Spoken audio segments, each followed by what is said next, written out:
ओम नमः शिवाय। हर हर महादेव। श्री शिव महापुराण विद्वेश्वर संहिता 16वां अध्याय। देव प्रतिमा का पूजन तथा शिवलिंग के वैज्ञानिक स्वरूप का विवेचन। ऋषियों ने कहा, साधु शिरोमणि सूत जी, हमें देव प्रतिमा के पूजन की विधि बतलाइए जिससे अभीष्ट फल की प्राप्ति होती है। सूत जी बोले, हे महर्षियों, मिट्टी से बनाई हुई प्रतिमा का पूजन करने से पुरुष स्त्री सभी के मनोरथ सफल होते हैं। इसके लिए नदी, तालाब, कुआं या जल के भीतर की मिट्टी लाकर सुगंधित द्रव्य से उसको शुद्ध करें। उसके बाद दूध डालकर अपने हाथ से सुंदर मूर्ति बनाएं। पद्मासन द्वारा प्रतिमा का आदर सहित पूजन करें। गणेश, सूर्य, विष्णु, शिव, पार्वती की मूर्ति और शिवलिंग का सदैव पूजन करें। संपूर्ण मनोरथों की सिद्धि के लिए पार्वती की मूर्ति का पूजन करें। 16 उपचारों द्वारा पूजन करें। किसी मनुष्य द्वारा स्थापित शिवलिंग पर एक सेर निवेद से पूजन करें। देवताओं द्वारा स्थापित शिवलिंग को 3 सेर निवेद अर्पित करें तथा स्वयं प्रकट हुए शिवलिंग पर 5 सेर निवेद से पूजन करें। इससे अभिष्ट फल की प्राप्ति होती है। इस प्रकार सहस्त्र बार पूजन करने से सत्यलोक की प्राप्ति होती है। 12 अंगुल चौड़ा और 25 अंगुल लंबा यह लिंग का प्रमाण है और 15 अंगुल ऊंचा लोहे या लकड़ी से बनाए हुए पत्र का नाम शिव है। अभिषेक से आत्मशुद्धि, गंध चढ़ाने से पुण्य, निवेद चढ़ाने से आयु तथा धूप देने से धन की प्राप्ति होती है। दीप से ज्ञान और तांबुल से भोग मिलता है। अतएव स्नान आदि 6 पूजन के अंगों को अर्पित करें। नमस्कार और जाप संपूर्ण अभिष्ट फल को देने वाला है। भोग और मोक्ष की इच्छा रखने वाले लोगों को पूजा के अंत में सदा जाप और नमस्कार करना चाहिए।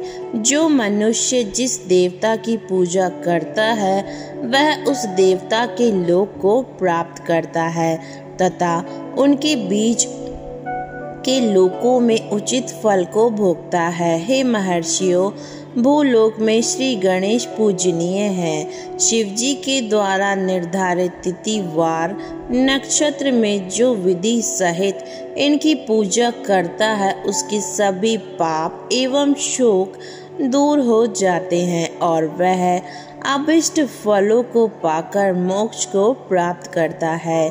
यदि मध्याह्न के बाद तिथि का आरंभ होता है तो रात्रि तिथि का पूर्व भाग पितरों के श्राद्ध आदि कर्म के लिए उत्तम होता है तथा बाद का भाग दिन के समय देव कर्म के लिए अच्छा होता है।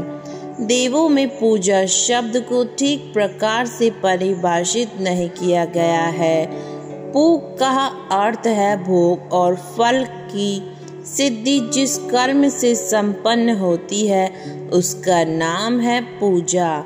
मनोवांछित वस्तु तथा ज्ञान अभिष्ट वस्तुएं हैं। लोक और वेद में पूजा शब्द का अर्थ विख्यात है। नित्य कर्म भविष्य में फल देने वाला है। लगातार पूजन करने से शुभ कामनाओं की प्राप्ति होती है तथा पापों का क्षय होता है।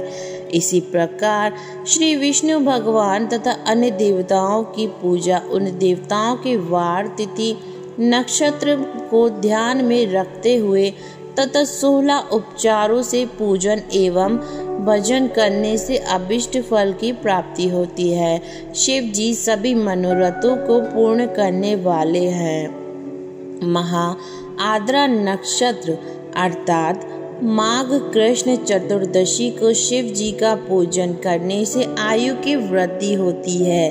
ऐसे ही और भी नक्षत्र महीनों तथा वारों में शिव जी की पूजा व भजन भोजन भोग और मोक्ष देने वाला है।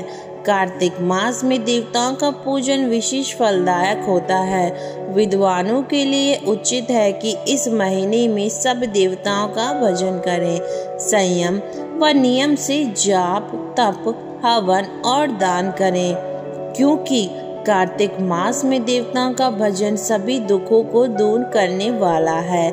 कार्तिक करे क्योंकि कार्तिक मास में रविवार के दिन जो सूर्य की पूजा करता है और तेल व कपास का दान करता है उसका कुष्ठ रोग दूर हो जाता है। जो अपने तन मन को जीवन पर्यंत शिव को अर्पित कर देता है उसे शिव जी मोक्ष प्रदान करते हैं। योनि और लिंग इन दोनों स्वरूपों में शिव स्वरूप में समाविष्ट होने के कारण वे जगत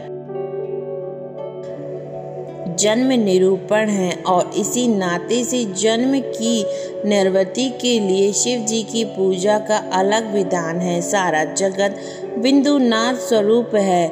बिंदु शक्ति और नाद शिव है, इसलिए सारा जगत शिव शक्ति स्वरूप ही है।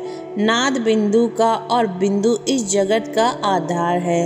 आधार में ही अध्यय का समावेश तत् अथवा लय होता है। यही सकलीकरण की स्थिति में ही सृष्टि काल में जगत का आरंभ हुआ है। शिवलिंग बिंदु नाद रूप है, अतः इसे जगत का कारण बतलाया जाता है। बिंदु देव और शिवनाद है, इनका संयुक्त रूप ही शिवलिंग कहलाता है। अतः जन्म के संकट से छुटकारा पाने के लिए शिवलिंग की पूजा करनी चाहिए। बिंदु रूपा देवी उमा माता है और नाद रूप भगवान शिव पिता हैं। इन माता पिता के पूजित होने से परमानंद की प्राप्ति होती है। देवी उमा जगत की माता है और शिव जगत के पिता है। इनकी सेवा करता है, जो इनकी सेवा करता है उस पुत्र पर इनकी कृपा नित्य बढ़ती रहती है।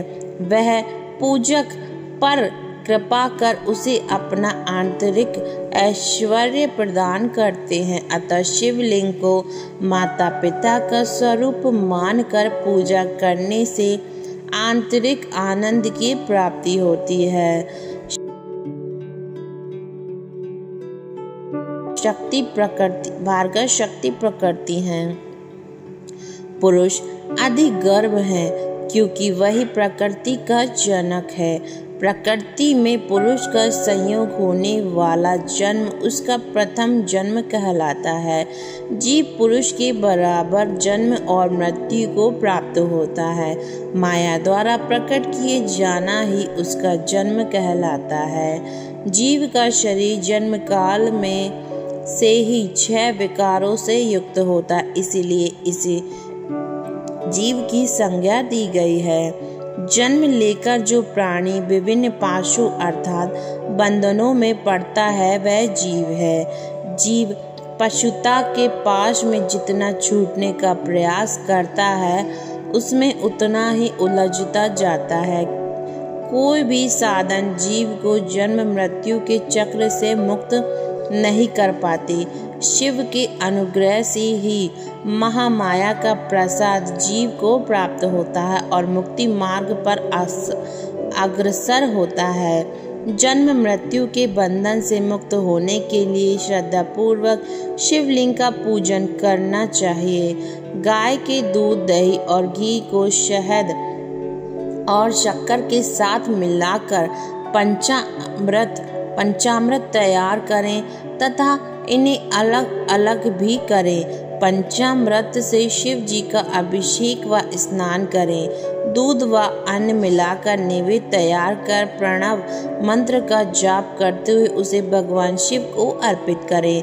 प्रणव को ध्यान लिंग स्वयंभू लिंग और नाद स्वरूप होने के कारण नाद लिंग तथा बिंदु स्वरूप होने के कारण बिंदु लिंग के रूप में प्रसिद्धि प्राप्त है।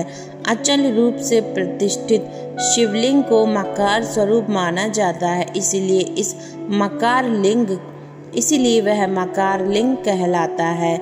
सवारी निकलने से उकार लिंग का उपयोग होता है। पूजा की दीक्षा देने वाले गुरु आचार्य विग्रह आकार का प्रतीक होने से आकार लिंग के 6 भेद हैं।